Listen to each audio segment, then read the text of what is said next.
항상 우리의 삶을 지키시고 인도하시는 참 좋으신 하나님 아버지, 이 새벽 사랑하는 주의 성도들이 또 빗길을 또 헤치며 또 하나님의 은혜를 또 갈망하며 주님 앞으로 나아갑니다. 사랑하는 주의 성도들, 이 시간 예배당에서 또 각 가정에서 엎드리는 저들의 그 기도 가운데 우리 주님께서 응답하여 주옵소서.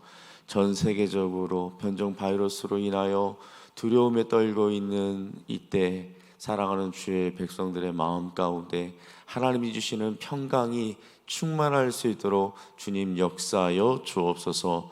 주님, 한국교회를 주님께서 기억하여 주옵소서. 각 교단마다, 각 교회마다 정말 저들이 하나님 앞에 엎드려 기도하며 나아갈 때 성도들의 그 기도 가운데 주여 응답하여 주옵소서.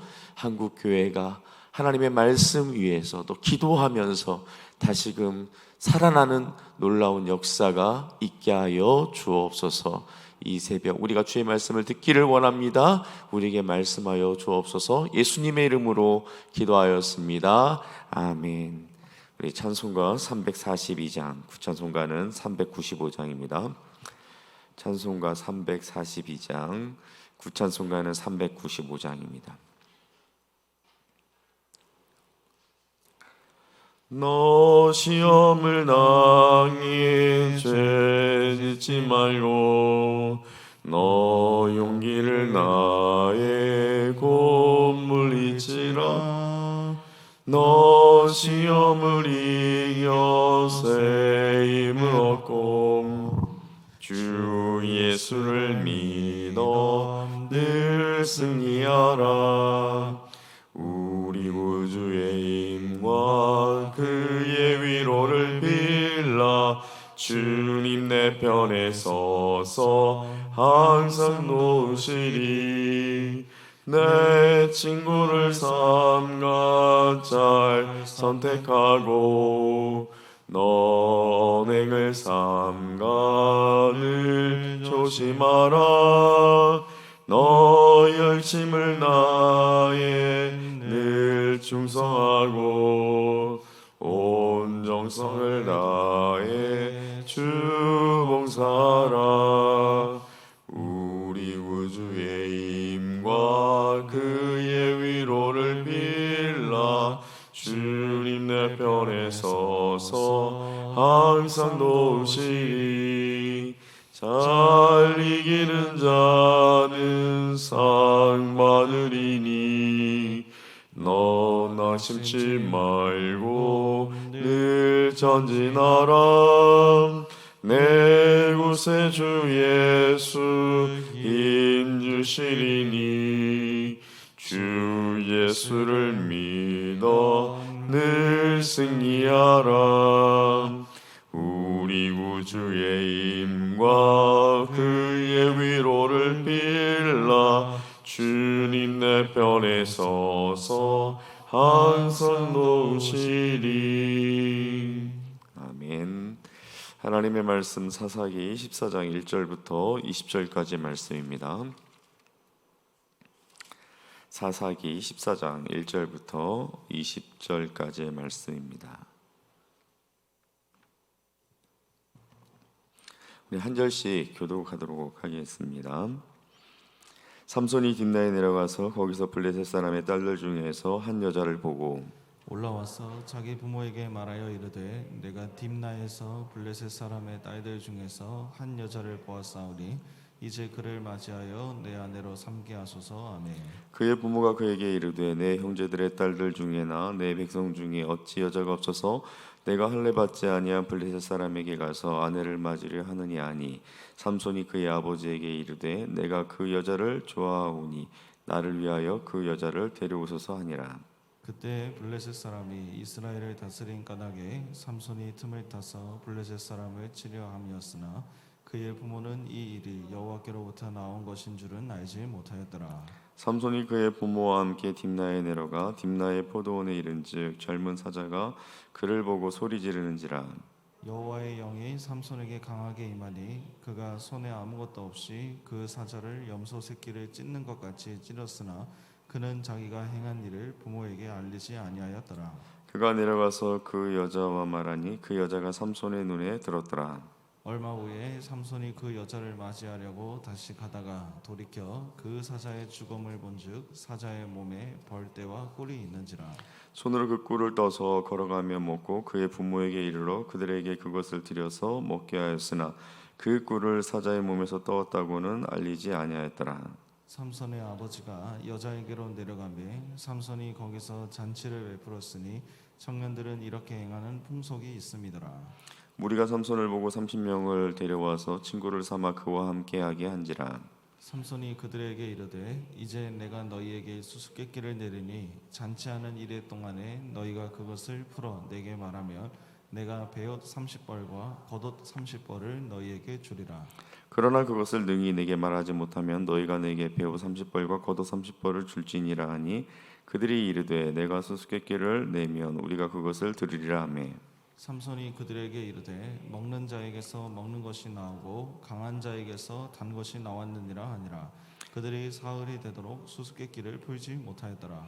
일곱째 날에 이르러 그들이 삼손의 아내에게 이르되 너는 내 남편을 꾀어 그 수수께끼를 우리에게 알려달라 하라. 그렇지 아니하면 너와 네 아버지의 집을 불사르리라. 너희가 우리의 소유를 빼앗고자 하여 우리를 청한 것이 아니냐.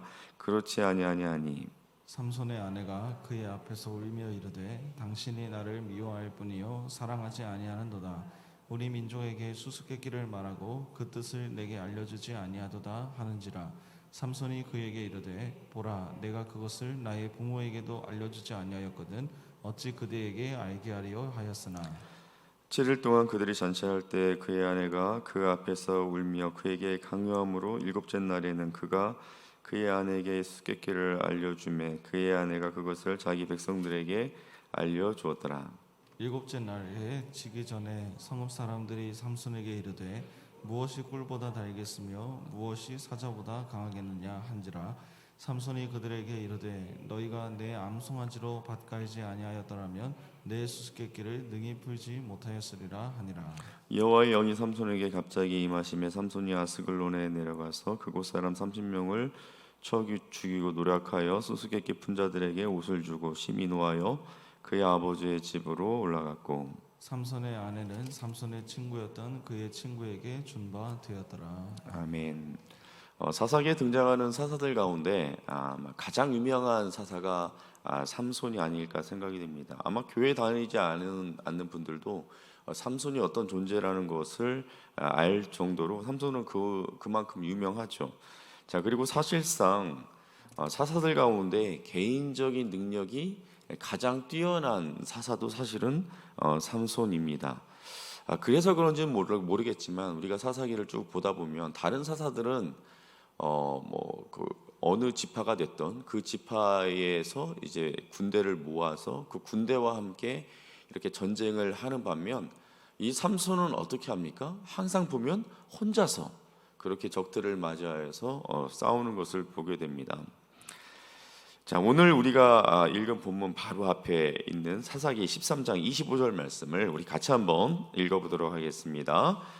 소라와 에스다올 사이 마하네단에서 여호와의 영이 그를 움직이기 시작하였더라. 여호와의 영이 삼손을 움직이기 시작했다 이렇게 말씀하고 있습니다. 이제 하나님께서 삼손을 통해 무엇인가 이제 놀라운 일을 하실 것이라는 그런 기대감을 이렇게 일으킨 다음에 이제 14장으로 딱 넘어왔어요. 그런데 오늘 본문에 보니까 삼손이 한 것이라고는 딥나라는 그 블레셋 사람들이 많이 살고 있는 그 지역에 내려가서 어떤 블레셋 여인을 보고 와서는 그 여인과 결혼하게 해달라고 그 부모에게 요청하는 것이었습니다. 삼손에 대한 기대가 있었기 때문에 이 삼손이 이제 딥나로 내려갔으면 적들의 동향을 살핀다든지 아니면 어떻게 내가 블레셋과 전쟁을 치룰까 그것을 궁리할 거라고 생각을 했는데 그런 거는 하지 않고 블레셋 여인에게 마음을 빼앗겨서 아내를 삼겠다고 하는 거예요. 참 어이가 없죠. 자, 이런 삼손의 태도에 어이가 없기는 그 부모도 마찬가지인 것 같습니다. 3절 말씀을 우리 같이 한번 읽어보도록 하겠습니다. 그의 부모가 그에게 이르되 내 형제들의 딸들 중에서 내 백성 중에 어찌 여자가 없어서 내가 할례 받지 아니한 블레셋 사람에게 가서 아내를 맞으려 하느냐 하니 삼손이 그의 아버지에게 이르되 내가 그 여자를 좋아하노니 나를 위하여 그 여자를 데려오소서 하니라. 그 부모가 삼손에게 뭐라고 말하고 있습니까?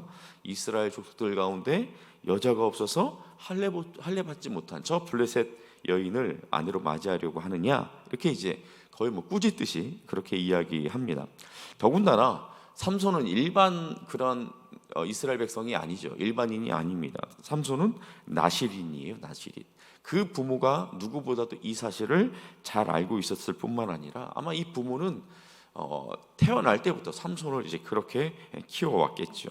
자, 그럼에도 불구하고 삼손의 고집을 꺾을 수가 없습니다. 삼손이 뭐라고 말하고 있습니까? 내가 그 여자를 좋아하오니 나를 위하여 그 여자를 데려오소서, 이렇게 이야기를 합니다.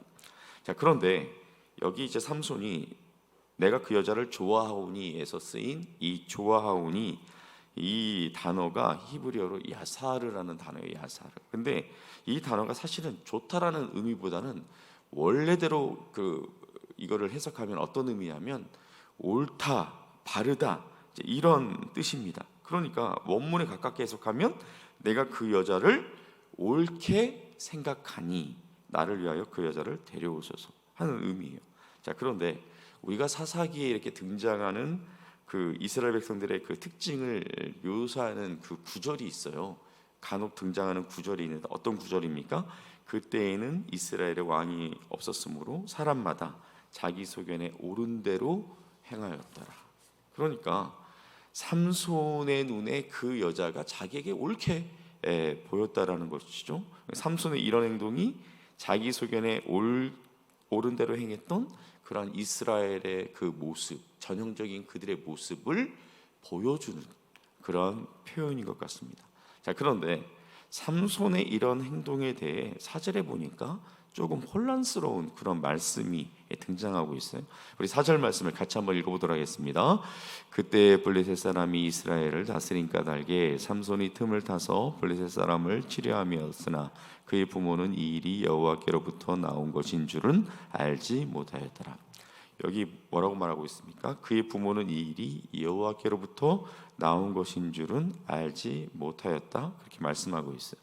자, 그러면 이 말씀이 삼손이 블레셋 여인을 아내로 맞아들이려고 하는 것, 이것을 하나님께서 인정하신다라는 그런 뜻일까요? 그게 아니라는 거예요. 그리고 조금 전에 우리가 읽었던 말씀에 삼손이 틈을 타서 블레셋 사람을 치려한다라고 되어 있는데, 사실 이것을 좀 더 우리가 정확하게 해석하면 어떻게 해석을 할 수 있냐면, 삼손이 틈을 보는 게 아니라 하나님께서 틈을 타서 삼손으로 하여금 블레셋을 치려고 한다, 이렇게 해석하는 것이 오히려 더 문맥상에 맞습니다. 그 원문을 해석했을 때. 자, 그러니까 지금 이 전체 말 뜻이 무엇입니까? 삼손은 지금 나실인으로서 하지 말아야 되는 그런 행동들을 하고 있어요. 옳지 않은 행동들을 하고 있어요. 그럼에도 불구하고 하나님께서는 어떻게 하시겠다라는 거예요? 삼손의 그런 부족한 모습, 그런 과실에도 불구하고 틈을 봐서 삼손을 통해서 하나님께서 지금 블레셋을 치고자 하신다라는 그런 의미인 것이죠. 자, 결국 삼손은 부모와 함께 이제 딥나로 내려갑니다. 그런데 그때 사자가 나타났을 때 삼손에게 여호와의 영이 임하여서 그 사자를 삼손이 어떻게 합니까? 염소를 찢듯이 그렇게 찢어서 죽여요. 자, 삼손이 어떤 존재인지를 이제 처음 이렇게 드러내는 거죠. 엄청난 그런 위력을 갖고 있는 그런 사람이다라는 것을 드러내고 있습니다. 자, 그런데 삼손이 이 일을 부모에게 알리지 않아요. 그 의미가 무엇일까요? 이것이 나실인으로서 적합하지 않은 그런 행동이었기 때문에 알리지 않았을 것이고, 또 하나는 이것을 통해서 우리가 무엇을 추측해 볼 수 있습니까? 삼손이 부모와 함께 딥나로 내려가고 있었는데 이 순간 사자가 나타나는 순간 지금 부모는 지금 떨어져 있는 거예요. 그러니까 부모는 사자가 나타났다라는 그 사실조차도 모르는 것이죠. 그러니까 삼손 혼자서 그 포도밭에 이렇게 들어갔다가 포도밭 안에서 어슬렁거리고 있는 그 젊은 사자와 마주치게 된 것이죠. 자, 그러면 삼손이 왜 이 포도밭에 어슬렁거렸을까요? 왜 그곳에 혼자 들어가 있었을까요? 어쩌면 삼손이 뭐 포도 열매를 따먹을 수도 있었을 것이고, 뭐 이런저런 추측을 우리가 할 수 있습니다. 그러니까 이 나시린의 그 규례에 보면은 이 나시린은 포도주나 독주만 먹어서는 안 될 뿐만 아니라 포도나무에서 나오는 모든 소산을 먹으면 안 돼요. 그런데 지금 삼손이 혼자서 그 포도밭에서 지금 어슬렁거리다가 이 젊은 사자를 만났던 것이죠. 자, 아무튼 딥나로 내려가서 여인을 만나고 돌아왔다가 다시 또 그 여인에게 삼손이 또 가게 됩니다. 그러다가 삼손이 얼마 전 자기가 죽였던 그 사자가 있는 곳에 갔는데 그곳에 이제 벌들이 이제 막 모여 있는 거예요. 사자의 그 사체에. 그리고 거기에 이제 꿀이 있었어요. 우리나라와 같은 생각을 하면 안 될 것 같아요. 우리나라에 예를 들면 도로에 뭐 차가 친 그런 그 강아지라든지 뭐 고양이가 있잖아요. 우리나라는 습도가 있기 때문에 그런 이제 사체들이 금방 막 부패하죠, 썩죠. 그런데 이 이스라엘은 건조한 지역이에요. 그래서 이게 부패하기 전에 이게 바짝바짝 마르면서 아마 거기에 벌들이 이렇게 모이면서 꿀들을 이렇게 만들어냈던 것 같아요. 자, 그 모습을 삼손이 보고 어떻게 합니까? 그 꿀을 떠서 자기도 먹고 또 그걸 가져다가 부모에게도 줍니다. 근데 그 꿀이 어디에서 나왔는지 이야기하잖아요. 이 역시 부모가 알면 또 노발대발할 상황이기 때문에 알리지 않았던 것이죠. 자, 이처럼 삼손은 계속해서 민수기 6장에 나와 있는 나시린의 그 규례를 계속해서 어기고 있는 그런 모습을 보게 됩니다. 결국 이제 부모와 딥나로 내려가서 이제 잔치를 벌이게 되죠. 7일 동안 계속되는 그 잔치에서 자, 그곳에 이제 들러리로 참석했던 그 블레셋 청년들, 그들과 이제 내기 수수께끼를 내게 됩니다. 자, 삼손이 낸 문제가 무엇입니까? 자기가 이제 오면서 경험했던 그 사자를 찢어 죽였을 때 거기 이제 벌들이 잔뜩 모여 있었던 그 모습을 연상하고 이제 문제를 내는 거예요. 먹는 자에게서 먹는 것이 나오고 강한 자에게서 단 것이 나왔는데 그게 무엇인지 맞춰보라고 이 블레셋 청년들에게 문제를 냅니다. 그래서 맞추면 내가 너희들 30명에게 너희들 그 속옷과 그 배옷이죠. 속옷으로 입는 그 배옷과 겉옷을 한 벌씩 해서 도합 60벌을 너희에게 줄 것이고 못 맞추면 너희가 거꾸로 나에게 줘야 한다. 이렇게 문제를 낸 거예요. 자, 그런데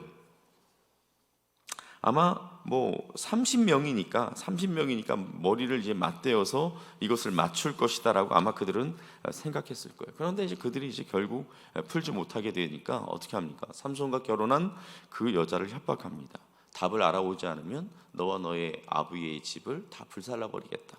그렇게 이제 협박을 해요. 그러자 이 여인이 이 삼손 앞에서 이제 울먹거리면서 애걸합니다. 알려달라고.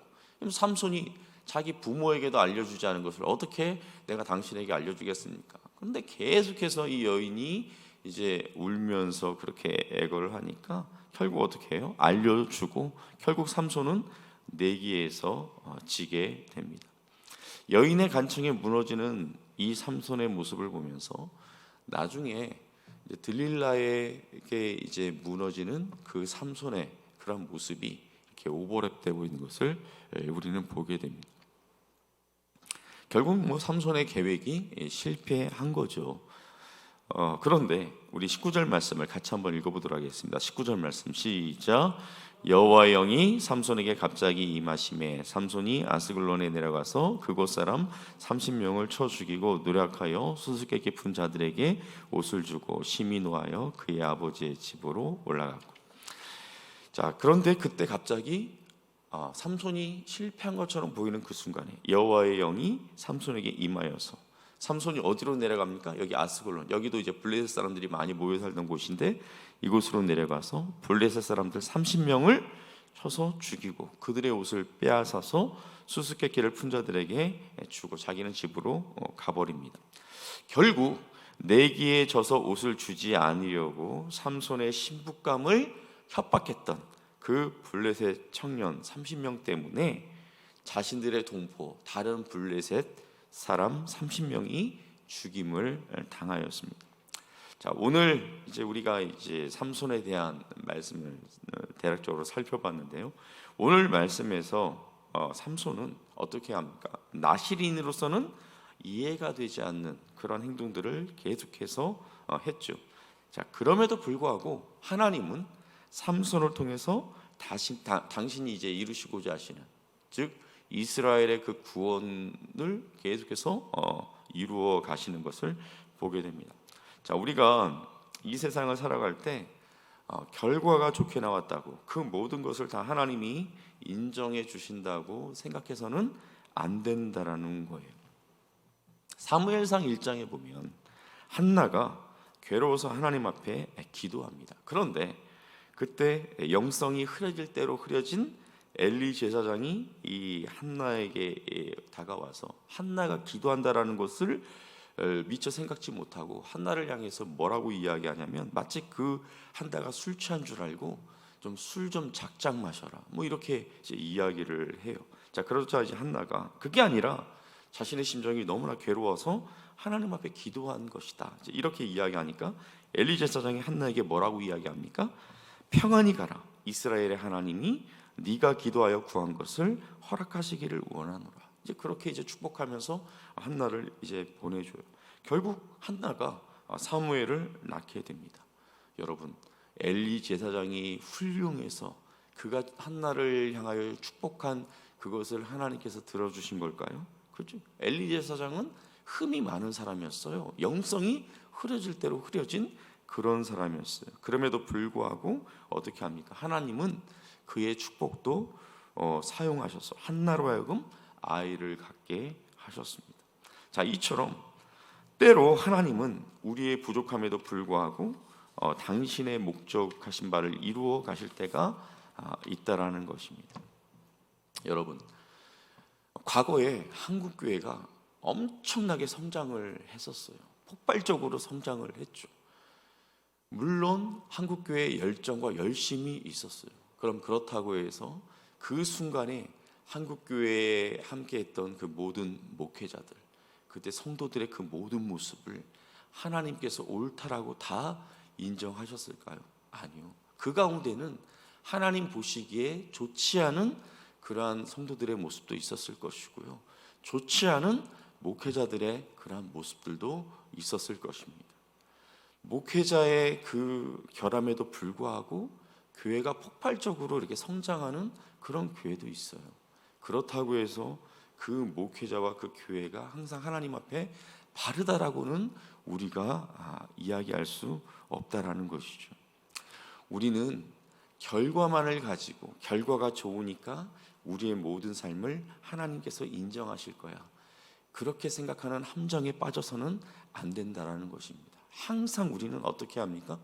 하나님의 말씀에 우리의 삶을 비추어 보면서 나의 이 삶의 태도, 생각, 이 모습이 과연 하나님의 뜻 가운데로 온전히 가고 있는지를 우리는 늘 점검해야 한다라는 거예요. 또 기도하면서 성령께서 내 마음 가운데 들려주시는 그 음성들을 늘 들으면서 내가 과연 하나님 앞에서 바르게 행하고 있는 게 맞아? 내가 정말 우리 가정이, 우리 교회가 정말 하나님의 뜻대로 가고 있는 게 맞아? 항상 우리는 이 모습을 점검해 봐야 한다라는 거예요.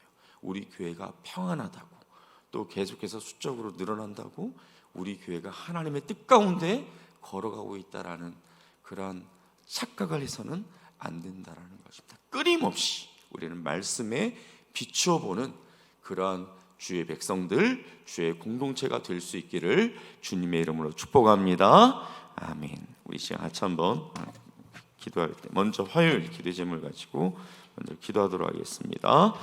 당신의 나라가 임하시옵소서. 우리가 주님의 것임을 기억하게 하셔서 하나님의 나라를 꿈꾸며 살아가는 주의 백성들이 되게 하옵소서. 오늘 하루를 살아갈 때에도 하나님을 사랑하는 성도의 삶을 살도록 하옵소서. 이 나라 위에 은혜를 베풀어 주옵소서. 나라 안팎으로 정치, 경제, 문화, 사회, 질병의 모든 문제에 하나님께서 직접 개입하여 주옵소서. 하나님의 긍휼하심으로 이 땅을 통치하시고 하나님의 방법으로 이 나라를 붙잡아 주옵소서. 하나님의 나라가 이 땅 가운데 임하기를 위해서, 또 이 나라 위에 하나님의 은혜가 임하기를 위해서 우리 같이 기도하시고, 또 우리 12명의 자녀들을 위해서 우리가 계속해서 기도하고 있는데요. 수능 시험은 끝났지만 계속해서 대학 입시를 위해서 준비하고 있는 우리의 자녀들이 있습니다. 또 취업을 준비하는 자녀들이 있고요. 또 이제 유학을 또 준비하면서 지금부터 또 준비하는 또 우리 자녀들이 있습니다.